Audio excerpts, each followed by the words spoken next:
O senhor fala também no seu livro a questão da associação do magnésio com outros minerais. Sim. O cálcio, por exemplo. Sim. Quais os minerais que devem ser associados ao magnésio? O magnésio regula o cálcio.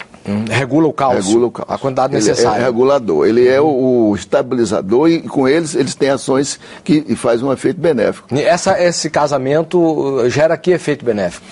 Construção, digamos, se eu fazer um muro, o senhor coloca os tijolos, ele precisa da argamassa. A argamassa é o magnésio, os tijolos é o cálcio. E outros minerais também são essenciais no processo, é um processo mais complexo. Sei. Vitamina K, o boro, isso é um conjunto. Então, Sei. o magnésio desempenha um papel chave, como ele disse, é o maestro da orquestra. Os outros são figurantes, mas tem que ter, sem o magnésio não tem energia. Certo. Não tem as enzimas para fechar o complexo. Então a gente precisa saber mais esse aspecto para diminuir o déficit que existe na grande parte das pessoas. A pessoa dorme mal e tal. Quer dizer, o déficit de magnésio, vamos retomar aqui o fio da meada. O déficit de magnésio pode provocar o ataque cardíaco, insônia, ataque cardíaco, Alzheimer. Alzheimer, ele também participa no processo. Participa porque é um processo mais complexo. Tem Sim, que mais doenças a carência do flu, por exemplo, diabetes, a grávida também quando o magnésio está baixo. Nós tendemos, com a alimentação nossa, com excesso de carboidratos e tudo, a diminuir a nossa insulina, ficar com dificuldade, há uma resistência insulínica. O magnésio, aumentando a ingestão dele, ele aumenta a sensibilidade, ele torna a insulina mais acessível e o trabalho da insulina é mais bem feito, ele coloca a glicose dentro da célula. Eu queria que a gente fechasse um pouco para dar uma orientação para o telespectador, Sim. Questão de hábitos. Que hábitos ele deve evitar que reduza, que vá estragar esse equilíbrio mineral no corpo humano?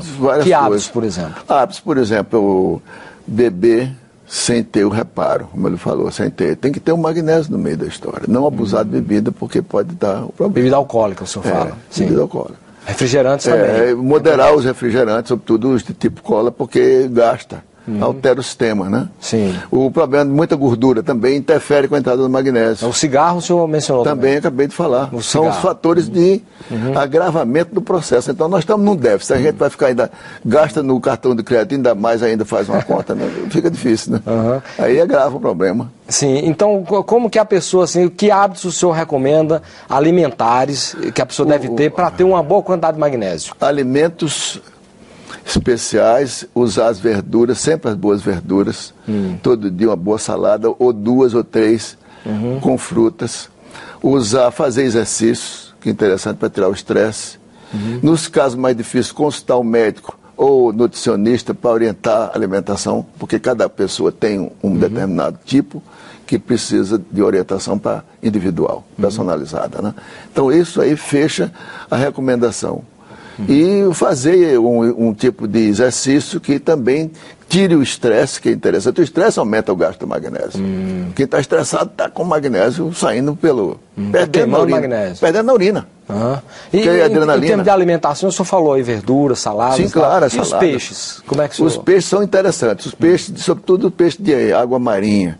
Os peixes que tem também o ômega 3. O da água marinha tem mais magnésio do que o de água doce? Tem mais. Quanto mais? Tem mais, o teor chega a ser quase 30%, 40% mais. Ele tem por causa da fonte dele, né? Ele trabalha com... E tem as propriedades dos peixes de água fria. E nós vamos recomendar, além do salmão, que nós dizemos, o salmão muita gente fala, mas o salmão, nós falamos do salmão verdadeiro, não é o salmão de criatório. Entendeu? Porque é diferente da ração, né? Enorme. Aquilo ali é natural. Ele tem das algas, que tem justamente aquelas propriedades do ômega 3. Né? Então, eu aconselharia a cavala, o atum e a sardinha.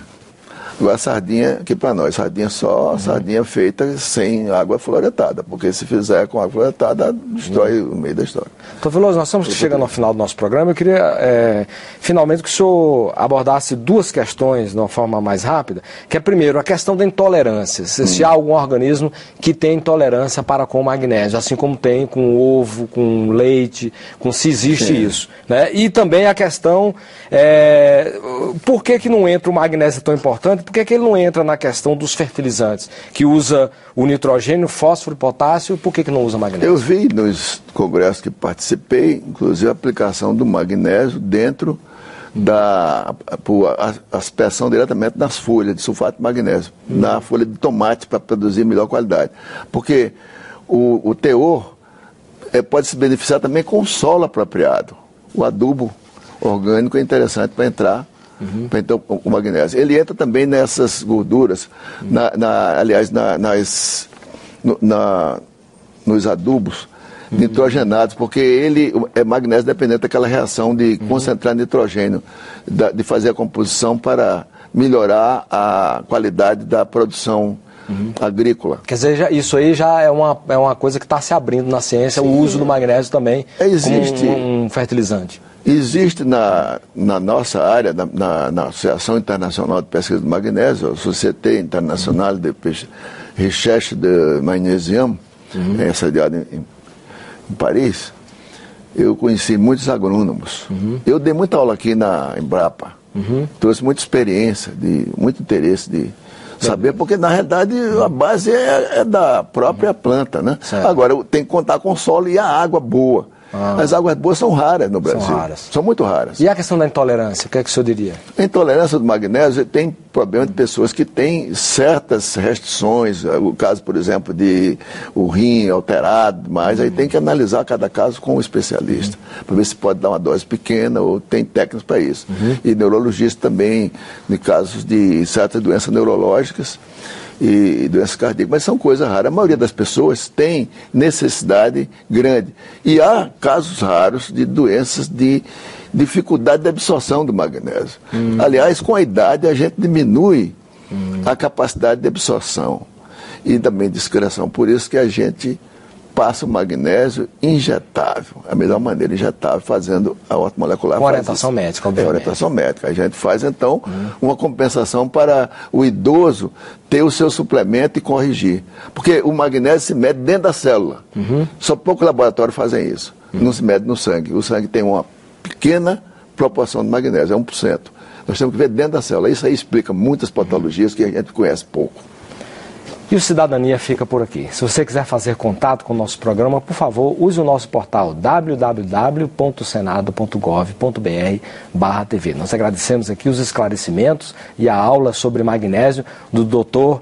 Arnoldo Veloso da Costa. Ele é médico ortomolecular. A você de casa que nos acompanhou, muitíssimo grato pela sua audiência. E até o próximo Cidadania. Até lá.